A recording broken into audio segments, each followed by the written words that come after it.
A Bíblia nossa de cada dia está começando agora e nós vamos meditar hoje no Salmo de número 88. E este salmo, meus queridos, tanto o Derek Kidner, que é o autor que eu tenho usado como base para meditar nos salmos, como outros escritores de comentários bíblicos, afirmam que é um dos salmos mais tristes do saltério. E sim, quando a gente lê o salmo, dando atenção, você pensa, uau, parece que ele termina totalmente sem esperança. Mas quem foi o escritor desse salmo? É interessante notar que, muito provavelmente, aí há uma pequena anotação na sua Bíblia que diz para você que esse salmo é o Salmo dos Coraitas. E esse poema, ele foi escrito por um israelita chamado Emã. Mas quem era Emã? Se você gosta de fazer anotações, Emã, aparece o nome dele lá em 1 Crônicas, capítulo 6, no versículo 33. E está escrito assim: são estes os que serviam com seus filhos. Dos filhos dos coatitas, Remã, o cantor, filho de Joel, filho de Samuel. E se você pegar o comecinho do versículo 34, filho de Eucana. Então ele era neto de Samuel. Lembra Samuel que foi pedido ao Senhor, né, por Ana, que queria muito ter um filho? Então, olha só, Remã, ele era neto de Samuel. E além disso, a palavra de Deus fala, além de 1 Crônicas, capítulo 6, 33, que eu acabei de ler para vocês, lá em 1 Reis, no capítulo 4, no verso 31, diz que ele era um homem muito sábio. Quando fala-se da sabedoria de Salomão, compara-se a sabedoria de Salomão a alguns homens. E o nome de Remã está no meio dessa conversa. Lá no verso 31 fala assim: era mais sábio do que todos os homens, falando de Salomão, né? Mais sábio do que Etã, Israelita, e do que Emã, Calcol e Darda, filhos de Maiol. E correu a sua fama por todas as nações ao redor. Aqui está falando da fama de Salomão. Mas ele foi usado em comparação a Salomão, né? O homem mais sábio que pisou sobre essa terra. Então, veja que esse homem não era uma pessoa qualquer. Além do que, ele era um cantor, ele era um músico, né? Ele fazia parte, ele era um dos líderes do coral dos coatitas. Ou seja, ele era uma pessoa envolvida, né, na adoração e na casa do Senhor ali, né, na adoração do Senhor diante do povo, diante de Deus. E como é esse salmo? Bom, vamos entrar na leitura e você vai ver. É um salmo em que ele clama ao Senhor, mas ele parece estar assim, se sentindo realmente à beira da morte, sem forças, sem ser ouvido pelo Senhor, ainda orando, firme, buscando o Senhor, o Deus da sua vida. Mas ele apresenta um quadro para a gente como se ele realmente estivesse às portas da morte. Então vamos começar? O versículo de número 1 fala assim: ó Senhor, Deus que me salva, a ti clamo dia e noite. Que a minha oração chegue diante de ti, inclina os teus ouvidos ao meu clamor. Tenho sofrido tanto que a minha vida está à beira da sepultura. Sou contado entre os que descem a cova, sou como um homem que já não tem forças. Fui colocado junto aos mortos, sou como os cadáveres que jazem no túmulo, dos quais já não te lembras, pois foram tirados de tua mão. Até aqui. Então nós vemos que ele está se apresentando como alguém que estava assim sofrendo muito, já perto da morte. E ele diz lá no princípio, no versículo 1, que ele estava orando ao Senhor, ele estava clamando ao Senhor de dia e de noite. Ou seja, com constância, buscando a presença de Deus. E quando eu li de dia e de noite, isso me fez lembrar Lucas, capítulo 18, verso 7, que fala assim: o Senhor fala, né? Não fará Deus justiça aos seus escolhidos, que a Ele clamam dia e noite, enquanto pareça demorado em defendê-los?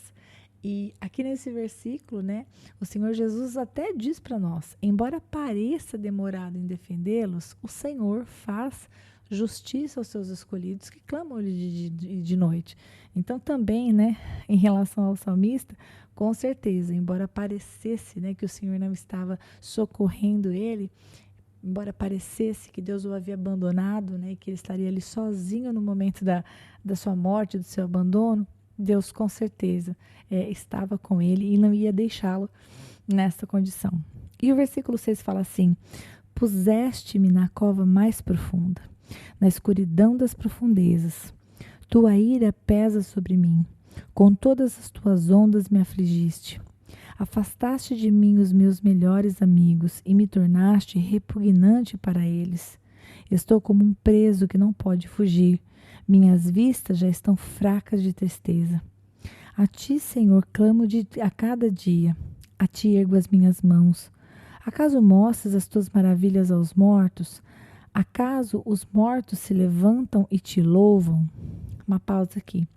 Bom, a gente vê desde o versículo 6 que o salmista está atribuindo o seu sofrimento, o seu abandono, a sua sensação de as portas da morte a Deus, né? O próprio versículo 6 vai dizer, puseste-me, né? O Senhor me pôs. Versículo 7, a tua ira, né? Versículo 8, você afastou os meus inimigos, né? Afastaste, e você me tornaste repugnante para eles. Então, o salmista está atribuindo a Deus a desventura e o juízo pelo qual ele está passando. Mas, ainda assim, o salmista nos ensina mais uma vez no versículo 9, a ti, Senhor, clamo a cada dia.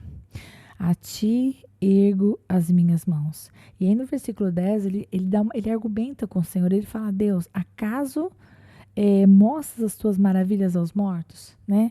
Se eu morrer, né? Qual é o benefício disso? Ele está falando em outras palavras, né? Acaso os mortos se levantam e te louvam? E a resposta é não, os mortos não se levantam e não louvam, né?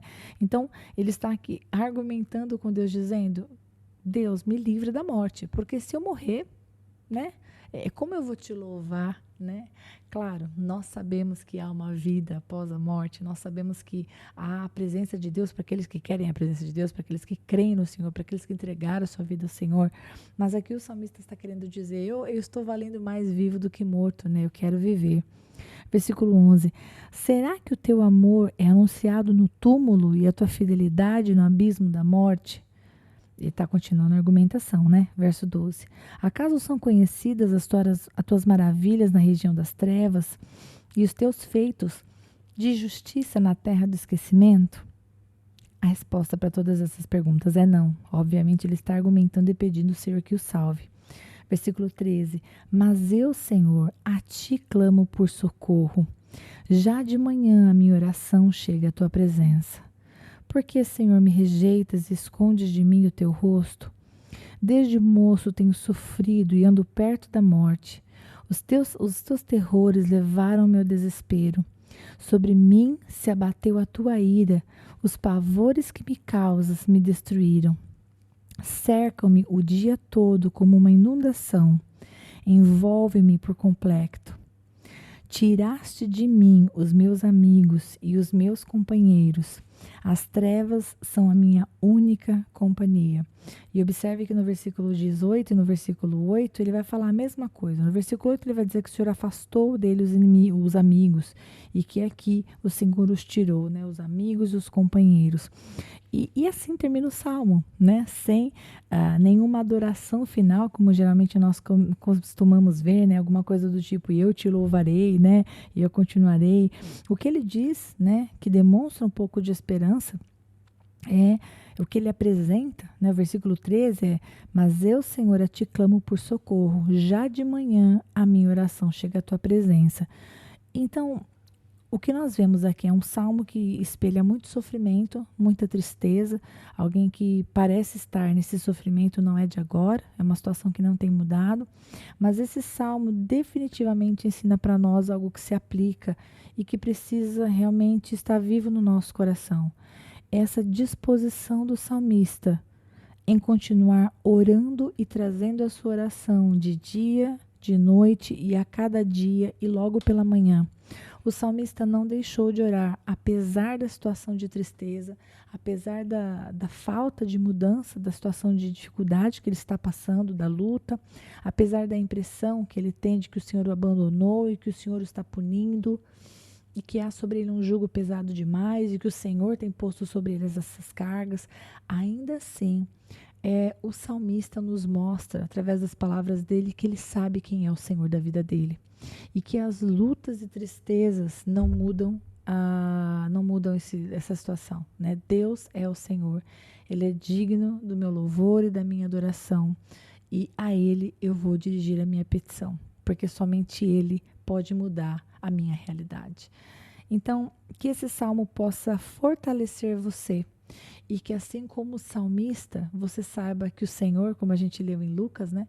O Senhor, ele vai fazer justiça aos seus filhos, né? Aos escolhidos, aqueles que escolheram ele, que clamam a ele de dia e de noite. Por isso eu e você, nós não podemos desanimar, embora pareça demorado em defendê-los, né? Aquilo que para nós muitas vezes é a demora, na verdade é o tempo que Deus está usando para trabalhar em nós aquilo que precisa ser trabalhado, né? Muitas vezes precisamos ser acalmados na nossa ansiedade, queremos as coisas para ontem, falamos com Deus como se Ele fosse obrigado a responder as nossas orações no nosso prazo, né? Damos uma deadline para Deus, falava, olha, até aqui o Senhor tem que responder. Não é assim que funciona, né, gente? Ele é Deus, Ele é o Senhor, nós somos os filhos.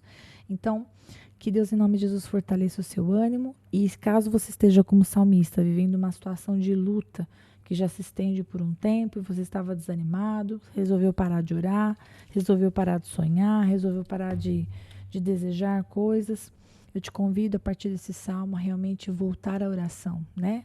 De manhã, de noite, todos os dias, e manter esse posicionamento de quem sabe, assim como o salmista, quem é aquele que pode mudar a sua realidade. É o Senhor, é o teu Pai que escuta a tua oração. E lembremos que os sofrimentos, eles vão causando em nós um amadurecimento, né? Os sofrimentos causam em nós, muitas vezes, aquilo que nós precisamos. É como se fosse uma escola, né? O sofrimento, ele produz isso em nós, né? Uma proximidade de Deus e um entendimento de que no vale da sombra da morte nós não estamos sozinhos, né? O Senhor passa conosco nesses momentos de luta. Que Deus abençoe muito você e, se Deus quiser, eu te espero para nós meditarmos no Salmo 89. Até lá!